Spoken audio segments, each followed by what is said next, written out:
Olá, eu sou o Macorati e esta é a nossa videoaula semanal publicada toda segunda-feira no portal macorati.net. Hoje eu vou falar sobre injeção de dependência na plataforma .NET, que é um assunto recorrente e de fundamental importância para todo desenvolvedor. O que é a injeção de dependência? De forma simples e direta, a injeção de dependência é uma técnica de programação usada para tornar uma classe independente de suas dependências. Sendo um pouco mais prolixo, nós podemos afirmar que a injeção de dependência, ou DI, é um padrão usado para implementar a inversão de controle, o IOC, e assim reduzir o acoplamento entre os objetos. E quando nós aplicamos a injeção de dependência, nós fazemos com que um objeto forneça as dependências de outro objeto. Note que aqui a palavra-chave é dependência e acoplamento. Ou seja, nós temos um problema de dependência entre objetos e nós resolvemos esse problema usando a injeção de dependência. Então vamos então a um exemplo que vai ilustrar o problema e a solução. Suponha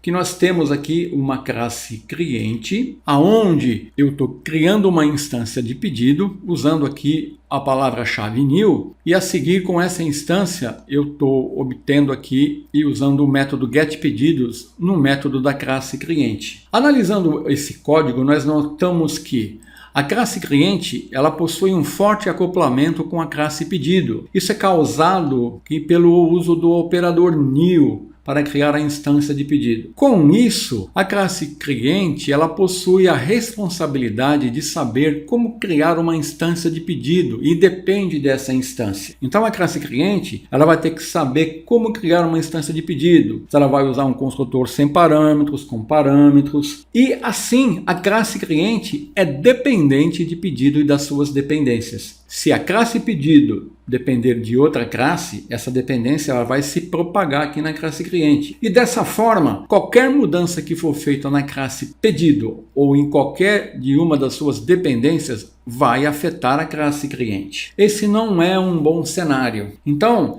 diante desse cenário, nós podemos dizer que nós temos neste código a violação do princípio Solid SRP, que é o princípio da responsabilidade única. Porque a classe cliente, ela possui mais de uma responsabilidade. Ela está tendo que obter os pedidos e também está tendo que saber criar uma instância de pedido. E aqui eu estou simplificando bastante, né? Além disso, se você for realizar testes unitários com a classe cliente, nós vamos ter problemas aqui porque ela possui uma instância de outra classe sendo referenciado nela. Então isso complica os testes unitários. Então, pois bem, como nós podemos resolver esse problema apresentado aqui pela classe cliente? Então, olha, é evidente que nós temos que tirar da classe cliente a responsabilidade de criar a classe pedido. Então, atualmente, quem está controlando como criar uma instância de pedido é a classe cliente. Então, nós vamos inverter o controle na classe cliente e tirar dela essa dependência. Nós vamos passar a responsabilidade de criar uma instância de pedido para outra classe. Então aqui eu inverti o controle. O controle de criar um pedido era de cliente. Eu vou inverter e vou passar isso para uma outra classe. Então nós vamos remover a dependência da classe cliente, passando-a para outra classe. E nós vamos fazer isso, vamos inverter o controle na classe cliente, que agora vai passar o controle de como criar uma instância de pedido para outra classe. É isso que nós vamos fazer. Então, o que nós temos aqui é conhecido como princípio da inversão de controle. Nós estamos invertendo o controle ou a dependência da classe cliente. E a seguir eu vou mostrar como que nós podemos fazer isso. Como que eu faço isso então? Então, o princípio da inversão de controle, o IOC, ele diz que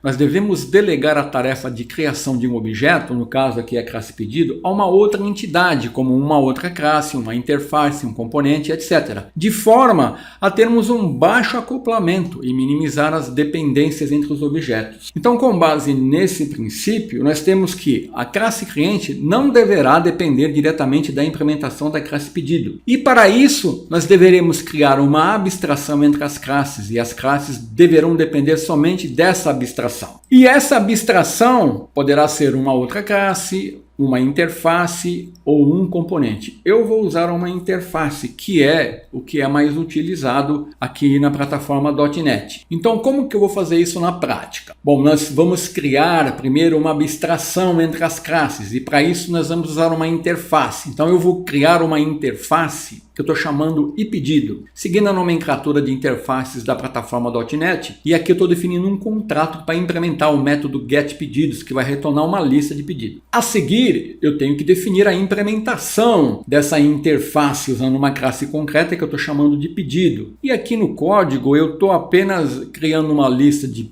um pedido aqui e retornando essa lista. Então aqui eu tenho a abstração e a implementação. Então agora eu vou usar isso e na classe cliente eu vou inverter o controle definindo esse código. Ó. Então agora, observe que neste código agora eu não tenho mais o operador new. A classe cliente ela não precisa mais criar uma instância da classe pedido. O que está acontecendo aqui? Eu estou injetando a interface iPedido no construtor, olha, dessa classe. E aí eu estou usando essa instância para acessar o método getPedidos e retornar a lista de pedidos. Então agora o controle para criar a instância de pedido aqui foi delegado para a interface pedido. A classe cliente ela não quer nem saber, ela sabe que ela precisa de uma instância de pedido e ela está pedindo isso para a interface. E aqui ela vai receber e vai usar. Então ela está se baseando no contrato aqui representado pela interface pedido. Então agora a minha classe cliente ela depende de uma abstração, que é uma interface, e não de uma implementação como anteriormente. Então aqui nós realizamos a inversão de controle, ou seja, agora a responsabilidade de criar uma instância de pedido foi passada para a interface iPedido. Então aqui nós temos que a classe cliente não precisa mais criar uma instância da classe pedido, que ela está usando um contrato representado pela interface iPedido, que é responsável por retornar uma implementação de pedido,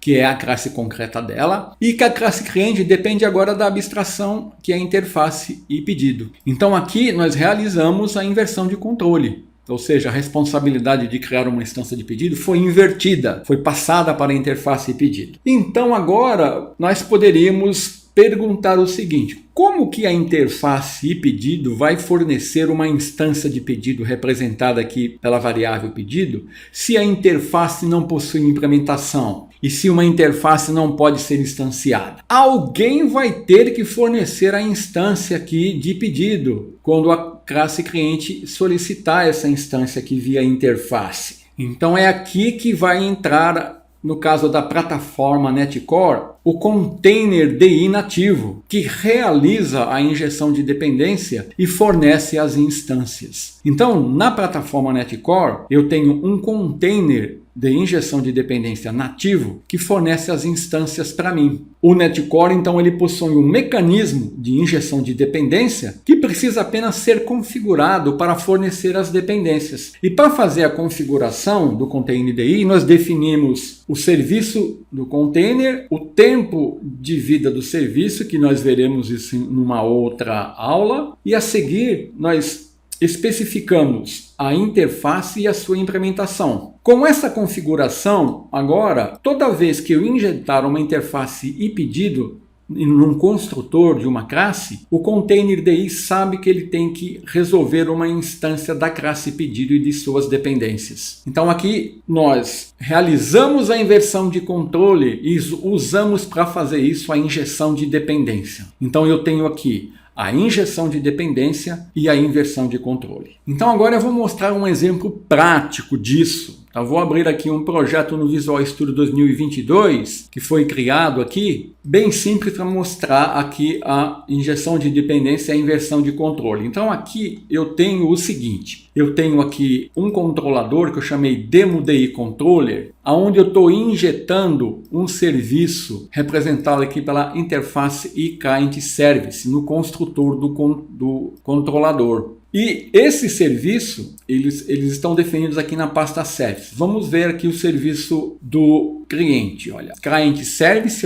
ele define um contrato para retornar os pedidos do cliente. Na implementação desse serviço, na classe concreta Client Service, observe que eu estou aqui injetando uma interface client-repositório, ou seja, para mim obter os pedidos eu estou usando um repositório de cliente aqui. E para isso eu implementei aqui uma interface e uma classe concreta e eu estou fazendo a injeção de dependência aqui no construtor do serviço. Então, ó, a implementação do repositório, eu tenho aqui na interface a definição do contrato para obter os pedidos e na implementação, olha, eu estou aqui retornando uma lista de pedidos. Ó. Eu criei aqui uma variável do tipo que é uma lista de pedidos e estou criando uma instância da classe pedido que foi definida aqui no meu módulo, ó, com pedido ID e cliente ID, para simplificar aqui o nosso exemplo. Então, dessa forma, observe que o serviço do cliente está usando a injeção de dependência e o repositório está usando a injeção de dependência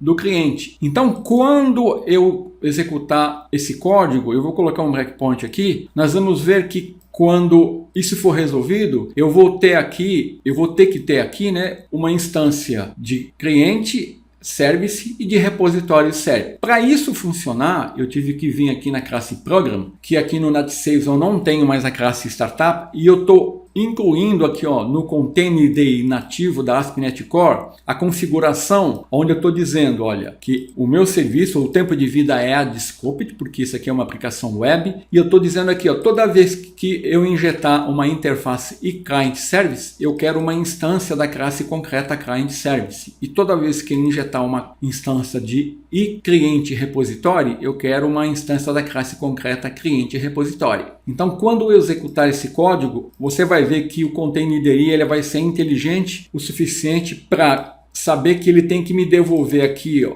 na instância de client service, além da instância do cliente, a do repositório. Então ele vai resolver essa dependência e depois ele vai resolver a dependência do serviço. Ele resolve a dependência do repositório e do serviço. Então eu vou executar, olha, eu coloquei um breakpoint aqui, nós vamos ver aqui o que client service retorna. Ele vai me apresentar essa interface, que é bem simples. Eu clicando aqui em client, ó, ele parou aqui. Olha aqui o que eu tenho em client service. Eu tenho as duas instâncias, ó, client service e client repositório. Então o container ele é inteligente o suficiente para me devolver as duas instâncias aqui. E aqui eu estou usando essa instância, olha, ele vai me retornar.